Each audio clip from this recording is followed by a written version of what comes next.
Gusto mo bang lumaki ang anak mo na hindi lang matalino, kundi maging matibay, responsable, handa siya sa totoong buhay? Maraming mga magulang ang gustong makita ang kanilang anak na may magandang trabaho, may maayos na kinabukasan, at walang masyadong paghihirap. Bago tayo magsimula, kung bago ka pa lang sa ating YouTube channel, huwag kalimutang i-click ang subscribe button at ang notification bell para hindi mo ma-miss ang mga bagong videos natin tungkol sa positive parenting. Kung naniniwala ka na mas maraming mga magulang ang nangangailangan ng ganitong kaalaman, maaari mo ring i-share ang ating mga videos sa iyong mga kapamilya at mga kaibigan. So, balik tayo sa ating topic for today. Alam mo ba na may isang bagay na madalas nating nakakalimutan? Ang tagumpay ay hindi lamang nagagawa o ginagawa sa paaralan. Hindi lang ito nakukuha sa matataas na grades. Hindi lang ito produkto ng dami ng tutorial, gadgets o kaya magagandang eskwelahan. Maraming bahagi na ang tagumpay ay nagsisimula sa loob mismo ng bahay. Sa paraan ng pagdidisiplina, sa paraan ng pakikinig, sa paraan ng pagharap natin sa pagkakamali ng ating anak. At minsan, ang maliliit na ginagawa natin araw-araw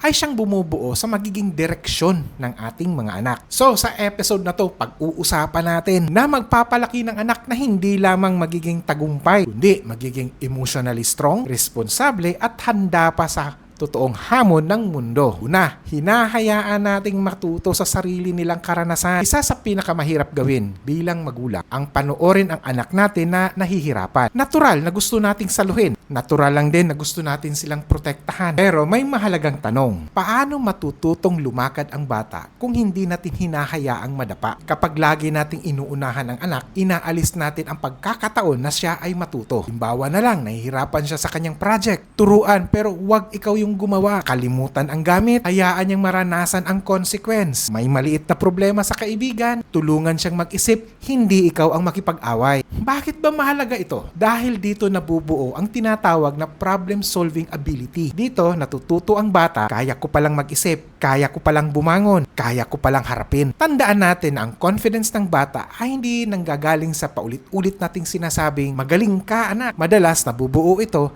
kapag natutunan niyang sabihin, nahihirapan ako pero kinaya ko to. Hindi nating trabaho as parents na alisin ang mga hadlang. Ang trabaho natin ay ang turuan sila kung paano tumawid. Pangalawa, disiplina na may paliwanag at hindi takot. Maraming mga magulang ang gusto na maging masunurin ang kanilang anak. Pero may malaking pagkakaiba na sumusunod dahil naiintindihan at ang sumusunod dahil natatakot. Kapag takot kasi ang dahilan, madalas tama lang ang ginagawa kapag may bantay. Pero kapag nawala na ang bantay, wala na ring direksyon. Ang layunin ng disiplina ay hindi ang kontrol. Ang layunin nito ay ang paghubog. Halimbawa, kapag nagsisinungaling ang anak, hindi mo lang sasabihin, mali yan. Mas mahalagang sabihin, ano ang nangyari? Bakit mo ito nagawa? Hindi ibig sabihin na walang consequences. Sinasabi lang natin na may limitasyon at merong accountability. Pero mahalaga rito ay may pagpapaliwanag. Kapag alam ng bata ang dahilan, mas mataas ang posibilidad na nai-internalize niya ang values. At of course, ito ang gusto natin. Hindi batang gustong umiwas sa galit, kundi ang batang marunong gumawa ng tama kahit walang nakakakita. Pangatlo, marunong makinig at umunawa. May isang bagay kasi na madalas nating minamaliit. Ito ay ang simpleng pakikinig. Maraming mga magulang naririnig ang anak, pero hindi lahat ay tunay na nakikinig. At may pagkakaiba ito. Minsan ang anak nagsasabi na,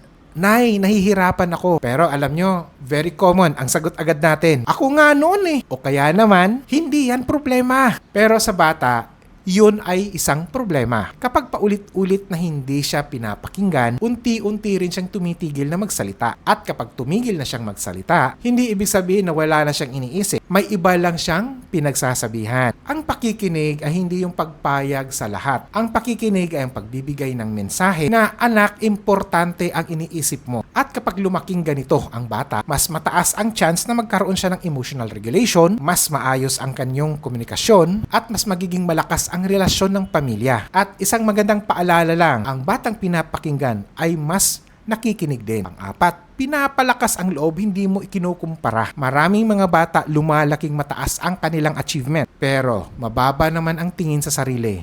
Bakit ganito? Lumaki kasi silang laging may hinahabol. Bawa, buti pa si ganito. Bakit hindi ka tulad niya? Ang batang laging ikinukumpara. Natututo ang bata na isipin niya na ang kanyang halaga ay nakabase sa performance. At ito yung napakadelikado. Dahil sa totoong buhay, laging may mas magaling. Ang mas mahalagang tanong dapat ay, mas mahusay ba yung anak mo kaysa sa kahapon? Mas nagiging responsable ba siya? Mas nagiging matyaga ba siya? Kapag pinapalakas mo ang loob ng iyong anak, hindi ibig sabihin na pinupuri mo lahat. Ibig sabihin lang, kinikilala mo ang kanyang effort. Na-appreciate mo yung kanyang progress at tinuturuan mo siyang makita ang kanyang kakayahan. Dahil ang batang may matibay na self-worth, hindi siya madaling ma-pressure. Hindi rin siya madaling sumunod sa mga maling impluensya at mas handang sumubok kahit na alam niyang may posibilidad na magkamali. Panglima, may malinaw na limitasyon at responsibilidad. Alam nyo, maraming mga magulang ang nag-iisip. Kapag mahal mo ang anak mo, ibigay mo lahat. Pero ang pagmamahal kasi hindi lang ang pagbibigay Kasama rin kasi dito ang pagtuturo na may limitasyon. Dahil sa totoong buhay, hindi lahat nakukuha agad. Hindi lahat pabor, hindi rin lahat masaya. At ang batang hindi natututong tumanggap ng hindi. Madalas nahihirapan sa trabaho, relasyon, at